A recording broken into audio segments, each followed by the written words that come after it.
at this special convocation of Jammu University. I am equally delighted to welcome Honorable Vice President of India to Jammu and Kashmir.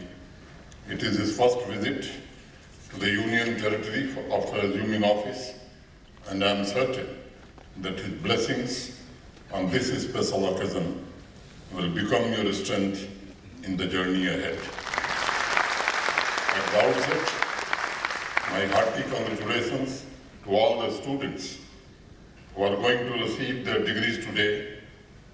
Convocation is an important milestone in the educational journey of a student. You will be stepping out into the real world today, while some of you may continue to pursue higher education. In both the situations, your whole past pattern is going to end and something new, something blissful, something full of immense possibility is going to knock on your door. That is why I always believe that convocation is the moment of transformation in the student's life. As you step out of Jammu University today, it will be the start of a new mission, a mission to use your special knowledge and skills and contribute in equitable, sustainable growth in building a strong and prosperous India. मित्रों, मैं समझता हूं कि आज का दिन आप सभी टीचर्स के लिए भी खास है, क्योंकि उनका हृदय इस नए जीवन में आपकी तरक्की की कामना से भरा हुआ है। हमारे उपनिषदों में कहा गया, सहनौ यशः सहनौ ब्रह्म वर्चस्व। गुरु प्रार्थना कर रहा है कि मेरा और मेरे शिष्य का यश एक साथ बढ़े और एक ही साथ हमारे ब्रह्म तेज में भी वृद्धि हो। ये हमारी भारतीय संस्कृति के सर्वोच्च मूल्यों का उदाहरण है, और मैं मानता हूं आज आपको सिर्फ मेडल और डिग्री नहीं, बल्कि उन मूल्यों की विरासत सौंपी जाएगी जिसे समृद्ध करके भविष्य की पीढ़ियों के लिए संरक्षित रखने की एक बड़ी जिम्मेदारी अब आपके कंधों पर आने वाली है। युवा मित्रों, देश के अमृत काल में कर्म क्षेत्र में प्रवेश करना मैं मानता हूं कि एक महत्वपूर्ण अवसर है। भारत के सम्माननीय प्रधानमंत्री जी के नेतृत्व में हमारा देश जहां एक तरफ विकास की नई ऊंचाइयों को छू रहा है, वहीं दूसरी तरफ इकोनॉमी के सभी सेक्टर्स में तीव्र गति से हो रहे ट्रांसफॉर्मेशन के साथ नए चैलेंजेस भी आए हैं। इन दोनों में सामंजस्य बैठाने और कर्म क्षेत्र की यात्रा को सुगम बनाने के लिए माननीय प्रधानमंत्री जी ने टीचर्स और स्टूडेंट्स दोनों के लिए एक अमूल्य उपहार राष्ट्रीय शिक्षा नीति के रूप में दिया है। उनके मार्गदर्शन में एक ऐसी शिक्षा प्रणाली इंप्लीमेंट करने की कोशिश हो रही है जो आपको मैकेनिकल नहीं, चैतन्य बनाती है, जो आपको मेमोरीज का स्टोर हाउस नहीं, बल्कि ज्ञान, प्रज्ञा और मूल्यों का वाहक बनाती है, ताकि दुनिया में हो रहे परिवर्तन के अनुसार आप अपने आप को ढाल सकें, रीस्किल, अपस्किल कर सकें और वर्ष दशक बीतने के बावजूद आपकी ऊर्जा, आपके सामर्थ्य, आपके नएपन में जरा भी कमी न आवे। परिवर्तन के साथ एडॉप्ट करना और उसी के अनुसार निरंतर नया सीखना, ये भारत की प्राचीन संस्कृति की परंपरा रही है। और मुझे अत्यंत प्रसन्नता है, अभी आपने जम्मू विश्वविद्यालय के कुलपति जी को सुना, जो प्रयोग इन्होंने प्रारंभ किए। मैं पूरी तरह से आश्वस्त हूँ कि आने वाले दिनों में जम्मू विश्वविद्यालय देश का एक उत्कृष्ट शिक्षण संस्थान बनेगा और केवल जम्मू बल्कि देश की शिक्षा को एक नई दिशा देगा। हमारे ऋग्वेद में भी लिखा गया है, संवत्सरम सस्याना ब्राह्मण व्रतचारिण। शिक्षित व्यक्ति एक तीर्थयात्री की तरह होता है जो एक लक्ष्य के साथ हमेशा चलता रहता है, कुछ नया सीखता है और कुछ नया बांटता है। आज से आपकी भी एक नई तीर्थ यात्रा शुरू हो रही है और चरय वेद के संकल्प के साथ जीवन में आगे बढ़ते जाना है, कुछ नया सीखना है। जो विजडम जम्मू विश्वविद्यालय से आपको मिला है उसे बांटना भी। युवा साथियों, जिस दौर में मैं विद्यार्थी था, बनारस हिंदू यूनिवर्सिटी BHUIT में पढ़ता था, हमारा भी कन्वोकेशन समारोह हुआ था। उस समय सभी को यकीन था कि आने वाले कई वर्षों तक सामाजिक, आर्थिक, तकनीकी बदलाव उतनी तेज गति से नहीं होंगे। तब हम परिवर्तन के महीने, साल बड़े आराम से प्रेडिक्ट कर सकते थे। उस समय हमने नहीं सोचा था कि आने वाले भविष्य में हर किसी के हाथ में स्मार्टफोन होगा और टेक्नोलॉजी दिन नहीं बल्कि घंटे के हिसाब से बदल जाएगी। और अगर मेरी जनरेशन के पहले बदलाव की बात हम करें तो इतनी धीमी गति से होता था कि कई बार ऐसा लगता था जैसे समय ठहर गया है। वह निश्चिंतता अब आज नहीं है। आज विश्वास के साथ हम यह नहीं कह सकते हैं कि अगले साल तक सभी सेक्टर्स वैसे ही होंगे जैसे आज हैं।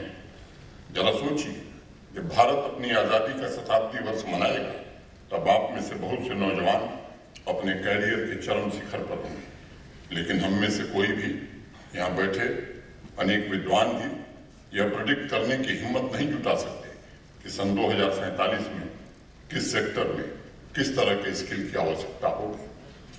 साथियों, 2047 तो क्या, मुझे लगता है हम यह भी सही तरीके से प्रेडिक्ट नहीं कर सकते कि 10 साल बाद यानी 2035 में किन नए स्किल्स की जरूरत पड़ेगी और ऐसे कौन से जॉब्स हैं जो समाप्त हो जाएंगे और कौन से जॉब्स हैं जिनका अभ्युदय होगा, उदय होगा। इसलिए मुझे लगता है कि विश्व में हो रहे परिवर्तन ने हमें अवसर दिया है कि हम पूरे एजुकेशन सिस्टम को नए स्वरूप में देखें और यूनिवर्सिटीज मात्र रटे रटाए जानकारी की पाठशाला नहीं बल्कि individuality, independent and critical thinking, intelligence तथा क्रिएटिव व्यक्तित्वों का निर्माण करने का केंद्र बन सके। अब मुझे खुशी है कि जम्मू विश्वविद्यालय ने वो काम प्रारंभ कर दिया है। साथियों, विश्व के अनेक वैज्ञानिकों ने दुनिया भर में अब तक हुए इन्वेंशन पर रिसर्च करके यह प्रमाणित करने की कोशिश की है कि पिछले 20,000 वर्षों में संसार ने जितनी तरक्की की थी उतना ही विकास 21वीं शताब्दी के मात्र 15 वर्षों में हुआ है। ऐसी स्थिति में जब परिवर्तन की गति इतनी तेज हो तब यह गौर करना जरूरी हो जाता है कि शिक्षा कैसी हो, एजुकेशन कैसा है और स्टूडेंट्स को किस तरह के स्किल्स प्रदान किए जाए। मुझे स्मरण है 80 के दशक में अगर किसी स्टूडेंट के पास विदेशी पोर्टेबल टाइपराइटर होता था तो उसे विश्वविद्यालय में सबसे एडवांस और मॉडर्न स्टूडेंट माना जाता था। आज 43 साल बाद जब वह टाइपराइटर आपको किसी एंटीक की दुकान पर भी नहीं मिलता, 43 साल में उस दौर की मॉडर्न टेक्नोलॉजी आज एंटीक हो गई है और मात्र पिछले 5 साल में टाइपिंग का प्रोफेशन लगभग समाप्त हो गया है। आज सभी स्टूडेंट्स के पास स्मार्टफोन है, वह OpenAI ऐप को निर्देश दे सकते हैं कि मुझे इस विषय के बारे में जानना है। उस विषय से संबंधित पूरी जानकारी मिनट भर में टाइप होकर उनके मोबाइल फोन पर आ जाएगी। आज पेंटिंग, म्यूजिक, इंजीनियरिंग से लेकर सॉफ्टवेयर कोडिंग तक की इंफॉर्मेशन के लिए उन्हें लाइब्रेरी जाने, अखबार, मैगजीन, किताब और क्लास की जरूरत नहीं रह गई। वो सब कुछ उनके फोन में मौजूद ऐप एल्गोरिदम से मिनट भर में उपलब्ध हो जाएगा और वो जरूरत के मुताबिक कस्टमाइज इंफॉर्मेशन होगी ताकि उनको पढ़ने और समझने में किसी प्रकार की समस्या न हो।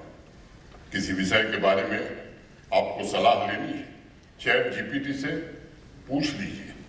टाइम मैगजीन ने कुछ महीने पहले एक कवर स्टोरी की थी जिसमें उन्होंने ChatGPT से पूछा था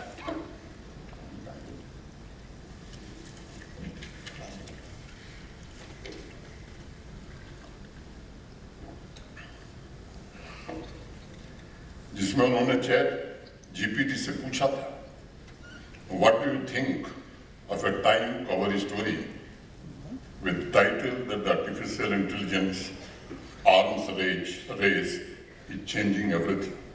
और ChatGPT ने बाकायदा उसका जवाब दिया था कि आपकी कवर स्टोरी का टाइटल सेंसेशनल है और शायद इस कॉम्प्लेक्स इशू को सही तरीके से रिफ्लेक्ट नहीं करता है। टाइम मैगजीन ने उस चैट के स्क्रीनशॉट मैगजीन के कवर इमेज के रूप में यूज किया, जो हमारे आसपास हो रहे परिवर्तन की तीव्र गति को दर्शाता है।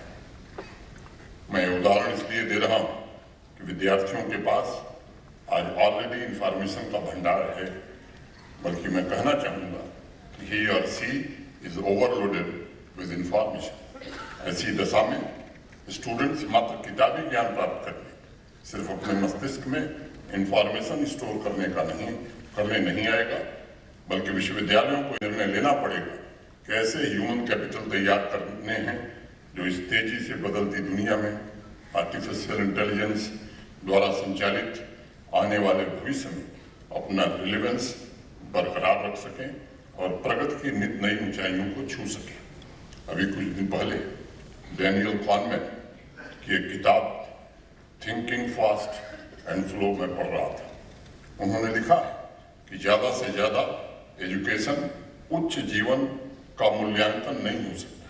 साथियों, उस एक स्टेटमेंट ने मुझे सोचने पर विवश किया कि आज मैं कह सकता हूं कि आने वाले भविष्य में वही एजुकेशन रिलेवेंट होगा जो स्टूडेंट को जीवन मूल्यों के साथ साथ लाइफ लॉन्ग लर्निंग के लिए भी तैयार करेगा। और सिर्फ टेक्निकल नॉलेज नहीं, बल्कि इंडिविजुअलिटी, स्टूडेंट के यूनिकनेस, उसकी क्रिटिकल थिंकिंग, कम्युनिकेशन और कोलैबोरेशन के स्किल्स को और तीव्र गति प्रदान करेगा। गैनवेल टेक्नोलॉजी के सीईओ मार्क निकर्म ने एक रिसर्च पेपर में लिखा है कि भविष्य के जॉब्स कैसे होंगे। उन्होंने लिखा कि भविष्य के बारे में अनेक थियरीज हैं, निश्चित कुछ भी नहीं, लेकिन एक चीज निश्चित है कि ऐसे स्टूडेंट्स के लिए किसी अवसर की कमी नहीं होगी जो अपने पैशन को अपनी शर्तों पर फॉलो करेंगे। इसलिए मैं समझता हूं जिस दिन एक स्टूडेंट अपनी इंडिविजुअलिटी को प्राप्त कर लेगा, जिस दिन उसके व्यक्तित्व की यूनिकनेस को क्लासरूम की दीवारों से बाहर निकलने का अवसर मिलेगा, जिस दिन उसकी मेमोरीज नहीं बल्कि क्रिएटिविटी को सम्मानित किया जाएगा, उस दिन वह किसी भी अज्ञात चुनौती से मुकाबला करने के लिए पूरी तरह तैयार होगा। और परिवर्तन चाहे जितनी तेजी से हो, वह अभिमन्यु की तरह कुरुक्षेत्र में अभय खड़ा होगा और अंतिम फाटक भी जरूर तोड़ेगा। हमें हर स्टूडेंट के भीतर छिपे अद्वितीय प्रतिभा को सम्मान देना है और क्लासरूम का एजुकेशन ऐसा जो साहस पैदा करे, स्टूडेंट को इंडिपेंडेंट थिंकिंग की शक्ति दे और फर्स्ट आने की नहीं बल्कि बेहतर इंसान बनने की प्रेरणा दे। और मुझे अत्यंत प्रसन्नता हाई एजुकेशन काउंसिल और हमारे विश्वविद्यालयों के सभी कुलपति इस दिशा में बहुत ही सराहनीय प्रयास कर रहे हैं। मैं अपने सभी कुलपतियों के प्रति हृदय से आभार व्यक्त करता हूं और उनके सभी सहयोगी जो शिक्षा से जुड़े हैं उनके प्रति भी आभार व्यक्त करता हूं। और अंत में माननीय उपराष्ट्रपति जी का फिर से एक बार स्वागत करते हुए आज जिनको डिग्री मिल रही है, जिनको मेडल मिल रहा है, उनके उज्ज्वल भविष्य की माता वैष्णो देवी से प्रार्थना करता हूं। बहुत बहुत धन्यवाद।